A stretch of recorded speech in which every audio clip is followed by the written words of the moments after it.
Welcome, good evening student. तो आज के इस वीडियो में हम आपका स्वागत करते हैं इस स्टडी नॉलेज चैनल पे। My self Rajan from Varanasi. तो हम आपको सबसे पहले ये तो नोटिस बता देना चाहेंगे कि जो बोर्ड एग्जाम आने वाले हैं ये तो बहुत दूर नहीं है, आपको पता है ना कि मंजिल दूर नहीं है सॉरी, मंजिल दूर नहीं है, अब दिल्ली दूर नहीं है, मतलब अब आपका एग्जाम आने ही वाला है। ठीक है, तो हम आपको एक चीज क्लियर कर दें कि अभी तक तो हम आपको 12th पीसीएम सॉल्यूशन का एप्लीकेशन जो है उसका सॉल्यूशन करा रहे थे। तो हम सोचे कि अब उसके साथ में कुछ ऐसे भी टॉपिक को क्लियर करते चलें जो आपके लिए बहुत ही अच्छी काम, बहुत आपके लिए बहुत ही यूजफुल हो। तो आज हम वो टॉपिक बताएंगे जो कि 3 नंबर का डिराइवेशन होता है। तो ध्यान दीजिएगा, पहले तो हम आपको ये बता दें कि ये जो वीडियो है ये कक्षा 12 वालों के लिए है, कक्षा 12 वालों के लिए है। ठीक है, और विषय क्या है ये तो आपको पता ही है, पता नहीं तो जान लीजिए, विषय है भौतिक विज्ञान। भौतिक विज्ञान। और पहली बात तो ये हो गया। दूसरी बात तो ये कि ये वीडियो जो है ये 12th पीसीएम सॉल्यूशन जो एप्लीकेशन है उससे रिलेटेड नहीं है, इसको हमने अलग से एक वीडियो आपके लिए अपलोड कर रहे हैं जो कि आपकी तैयारी अच्छे तरीके से हो सके। तो इसमें हम आपको सिंपल और सरल कहते हैं ना, जो सिंपल होता है बहुत ही अच्छा भी होता है और बहुत सारे लोग को डाउट कर देता है। तो डाउट नहीं होना चाहिए, वैसे सिंपल चीज डाउट हमेशा नहीं करते, लेकिन कहीं कहीं होता है कि आपको रोक देते हैं। तो आज हम आपको गॉस का प्रमेय सिद्ध करके दिखाएंगे। दिखने में तो बहुत सिंपल है, लेकिन बहुत सारे बच्चे ऐसे होंगे जिनको नहीं आ रहा होगा। टॉपिक है हमारा गॉस, ठीक है, का प्रमेय, गॉस के प्रमेय का निगमन।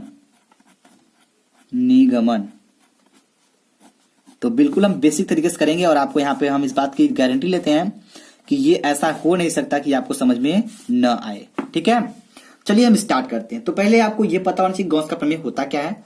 तो हम उम्मीद करते हैं कि आपको तो पता ही होगा कि गॉस का प्रमेय क्या होता है। ठीक है, चलिए, तो गॉस का प्रमेय अगर पता है तो ठीक है, नहीं पता है तो एक बार हम आपसे डिस्कस कर लेते हैं। तो किसी बंद पृष्ठ से गुजरने वाला कुल वैद्युत फ्लक्स उस पर उपस्थित आवेश का 1/एप्सिलॉन गुना होता है, यह गॉस का प्रमेय कहलाता है। और गॉस के प्रमेय का सूत्र क्या होता है? फाई ई बराबर Q/ε0।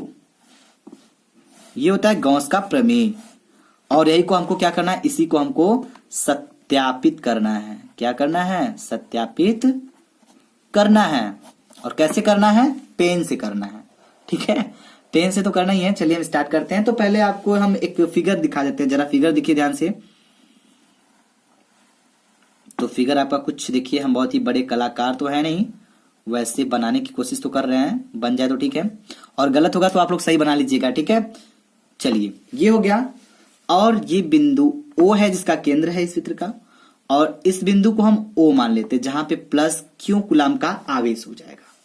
और यहां से हम R मात्रक दूरी पर, ठीक है, R मात्रक, और ये जो कोण है ये क्या हो जाएगा? थीटा।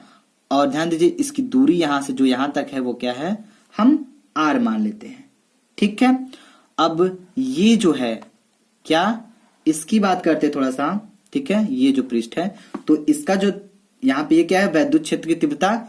यहाँ पे जो वैद्युत क्षेत्र की तीव्रता हम E मान लेते हैं, और इसका जो क्षेत्रफल है उसको हम डेल्टा A मान लेंगे।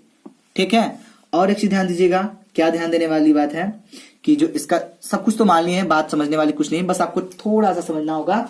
जो चीज हम इसमें किए हैं वही चीज हम यहाँ पे लिखेंगे, और कैसे लिखेंगे ये भी हम आपको बताएंगे। तो लिखेंगे, मान लिया कोई पृष्ठ A, ये पृष्ठ कोई A है, तो लिखेंगे मान लिया कोई पृष्ठ A,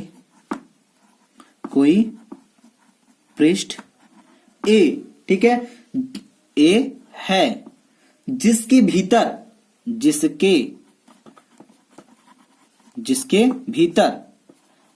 कह सकते हैं, अंदर कह सकते हैं, आपको जो कहना है वो कह सकते हैं, बस समझना है आपको ये, जिसके भीतर प्लस Q कूलाम का आवेश, प्लस Q कूलाम का आवेश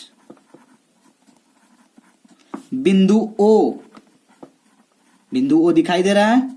बिंदु O जो हमने किया है फिगर में, बस वही लिखेंगे। बिंदु O से R मात्रक,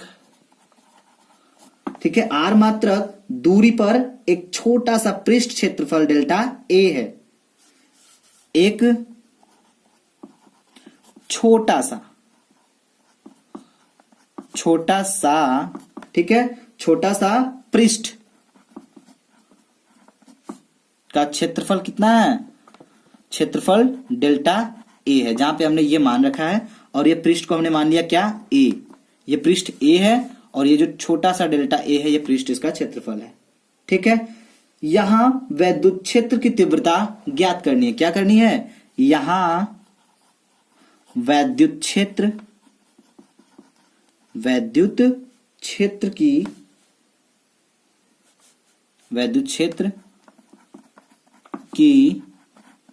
तीव्रता क्या है? वैद्युत क्षेत्र की तीव्रता ई है यहां पे। तो जो फिगर में था वो हमने लिख दिया। अब बस आप इतना समझ लीजिएगा। अब हम स्टार्ट करते हैं इसका कार्यक्रम कुछ इस प्रकार होगा। कैसे होगा? पहले तो हमें एक फार्मूला पता है। क्या पता है भाई? ये वाला फार्मूला पता है कि जिसका आवेश, किसी पृष्ठ का आवेश क्यू कूलाम हो, आवेश हो और आर मात्रक दूरी पर हो और उसका परिक्षेत्र का क्षेत्रफल ए हो, तो उसका विद्युत क्षेत्र होता है E इक्वल टू 1/4πε0 इंटू, ठीक है, Q/r²। ये सूत्र तो आपको पता ही होगा। ठीक है, अगर ये सूत्र पता है तो आपको बहुत कुछ पता होगा। बहुत कुछ में अगर हम बात कर लेते हैं थोड़ा सा इस टॉपिक पे, तो फाई ई, वैद्युत फ्लक्स की बात करें तो फाई ई बराबर होता है क्या? फाई ई बराबर होता है ई ए कॉस थीटा। होता है कि नहीं? ई ए कॉस थीटा। इतना होता है कि नहीं? होता है, बहुत सारे लोग जानते हैं ई ए कॉस थीटा। तो इस ए की जगह हम लिखेंगे डेल्टा ए लिखेंगे। क्या बात समझ में आई आपको? ई की जगह हम डेल्टा ए लिख लेते हैं। चलिए तो लिखेंगे जो फाई ई है यहां पे हम डेल्टा लगाएंगे। अब delta phi E is equal to, अब ई की जगह पे हम क्या करेंगे? ई की जगह पे हम ये वाला वैल्यू पुट करेंगे।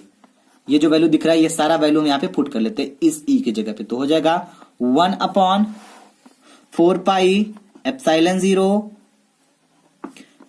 Into Q/r²। अभी तक तो इतना वैल्यू हुआ। अब ये जो ए है क्षेत्रफल जो है, अगर यहाँ पे डेल्टा लगा दिए तो यहां पर भी डेल्टा ए हो जाएगा। बिल्कुल हो जाएगा भाई, क्यों नहीं होगा? हो जाएगा ना। तो ये जाएगा डेल्टा ए, यहाँ पे इंटू है, ध्यान दीजिएगा, डेल्टा ए की जगह डेल्टा ए हो गया। कॉस थीटा है तो यहाँ पे हो जाएगा कॉस थीटा। इतना क्लियर है? चलिए अब आगे देखिए, तो ये हो जाएगा delta phi E is equal to क्या होगा? 1/4πε0। अब क्या होगा? देखिए ध्यान दीजिएगा यहाँ पे। अब क्या करेंगे हम? इन सबको, जो ऊपर वाला मैटर है, इन सबको एक साथ लिखेंगे और r² सबके नीचे लगाएंगे। तो कैसे लगाएंगे? ध्यान दीजिएगा, ये हो जाएगा डेल्टा, तो ध्यान दीजिएगा, ठीक है। तो ये जो Q है हम इस Q को यहां पे लिख देते हैं, इस Q को यहां लिख देते हैं। अब देखिए यहाँ पे 1 हो गया तो इसको लिखेंगे डेल्टा ए, ठीक है, into cos theta upon r²। ये हो गया। क्लियर है? अब इतना समझ में आया ना? चलिए हम उम्मीद करते हैं कि आपको इतना समझ में आया, तो और भी समझ में आएगा। कैसे आएगा वो हम आपको दिखा रहे हैं। ध्यान दीजिएगा, इतना नोट कर लीजिए। चलिए आगे चलते हैं। आप देखिए तो ध्यान दीजिएगा, अब एक चीज हमें और पता है। क्या पता है? ध्यान दीजिएगा, यहीं पे आपको बताते हैं। हमको पता है डेल्टा ए, ठीक है, cos theta upon r² is equal to क्या होता है? डेल्टा ओमेगा होता है। ये फार्मूला आपको पता है तो ठीक है, और नहीं पता है तो जान जाइए। क्या होता है? जब आवेश पृष्ठ के अंदर हो तो ये फार्मूला होता है। क्या होता है? यहां पे लिख देते हैं, जब आवेश क्या होगा? पृष्ठ के अंदर हो। तो यहां पे पृष्ठ के अंदर भी है तो दिखाएं हम आपको, पृष्ठ के अंदर हो। चलिए, जब आवेश पृष्ठ के अंदर हो, ठीक है। अब आइए अपने पॉइंट पे आते हैं हम लोग, यहां से बात करते हैं सीधा। तो ये हो जाएगा क्या? Phi E delta phi E is equal to, अब एक चीज ध्यान दीजिएगा, यहां पे क्या ध्यान देने वाली बात है, Q upon 4 pi epsilon 0 into, अब इस सारे वैल्यू के जगह पे क्या हो जाएगा, खाली डेल्टा ओमेगा हो जाएगा, क्योंकि ये इसके बराबर है कि नहीं। जब इतना ये है तो इसके बराबर है, तो यहां पे हम पूरे की जगह पे ये वाला वैल्यू रखेंगे। तो चलिए यहां पे रखते हैं, ये तो हो गया क्यों इनटू, अब यहां पे हो जाएगा डेल्टा, सॉरी हाँ डेल्टा ओमेगा, डब्ल्यू नहीं पढ़िएगा, ओमेगा है और यहां पे गुणा है, ठीक है। ये हो गया।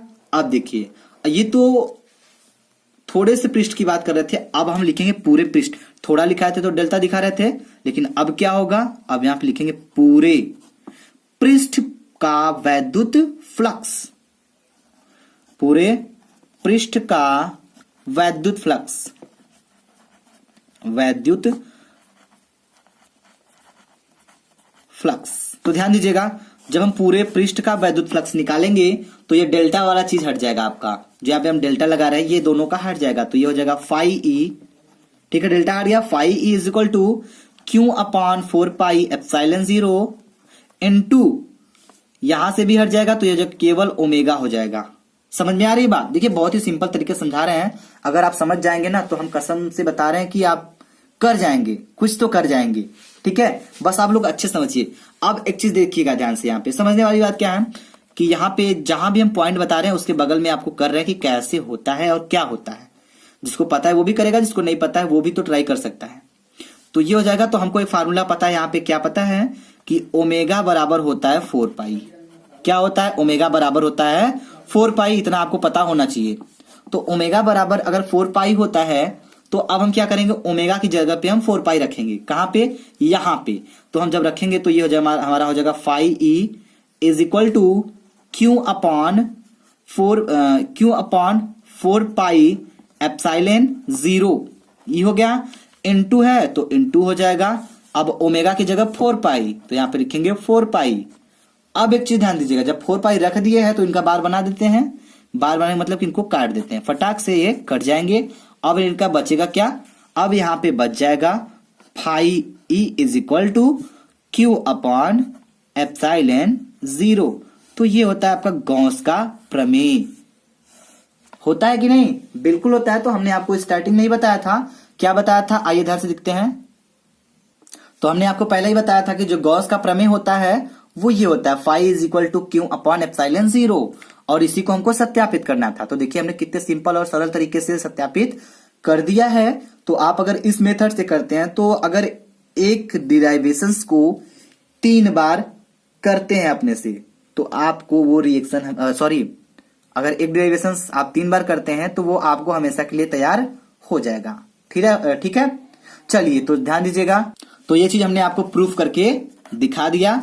अब बात करते हैं, अगर ये वीडियो आपको पसंद आया तो प्लीज वीडियो को लाइक करिएगा और शेयर करिएगा और कमेंट बॉक्स में कमेंट करके हमको जरूर बताइएगा। ठीक है। चलिए तो अब हम बात करते हैं थोड़ी सी कि अप्रिसियन सॉल्यूशन एप्लीकेशन का जो सॉल्यूशन है वो भी हम आपको कराते ही रहेंगे। ठीक है।